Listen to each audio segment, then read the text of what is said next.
প্রথমে তেল দিব কড়াইতে, তারপরে পেঁয়াজ দিব। আমরা এখন বানাবো স্প্রিং রোলের পুর। দিয়ে দিব কাঁচামরিচ কুচি। কাঁচামরিচ কুচি দিয়ে একটু নাড়াচাড়া দিব। 1 চা চামচ আদা রসুন বাটা, সিদ্ধ করা মুরগির মাংস 1 কাপ দিয়ে ভালো করে একটু কষিয়ে নিব, যেহেতু আগে থেকে একটু সেদ্ধ করা। এবার দিব 1 বাটি গাজর কুচি, আর এখানে অর্ধেকটা বাঁধাকপি কুচি আছে। সবগুলো আমি একসাথে দিয়ে দিব, দিয়ে এভাবে মিশিয়ে নিব। নাড়াচাড়া করে দিয়েছি, ঠিকঠাক সেদ্ধ হয়েছে কিনা। এখন আমি দিয়ে দিব পরিমাণ মতো লবণ। নাড়াচাড়া করে দিয়েছি, ঠিকঠাক সেদ্ধ হয়েছে কিনা। এখন আমি দিয়ে দিব পরিমাণ মতো লবণ।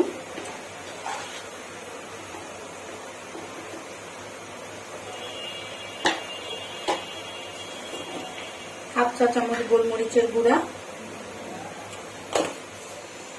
চিকেন পাউডার,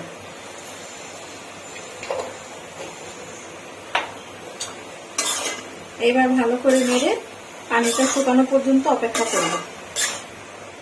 হাফ চা চামচ গোলমরিচের গুঁড়া,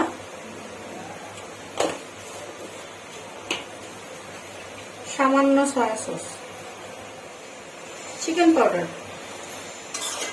এবার ভালো করে নেড়ে পানিটা শুকানো পর্যন্ত অপেক্ষা করব। পানিটা প্রায় শুকিয়ে গেছে। এখন আমি দিয়ে দিব এর মধ্যে 1 চা চামচ গুঁড়া দুধ, 1 চা চামচ কর্নফ্লাওয়ার। আমি একটু পানি দিয়ে গুলিয়ে নিয়েছি।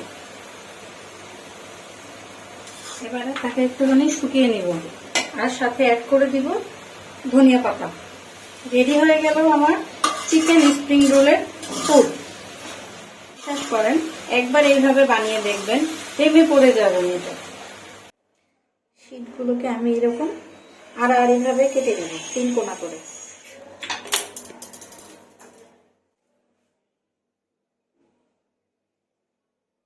এবার এভাবে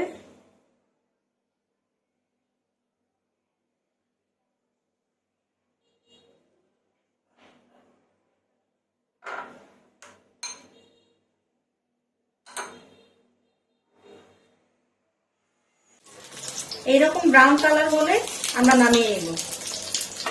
তৈরি হয়ে গেল আমাদের মচমচে মজাদার চিকেন ভেজিটেবল স্প্রিং রোল।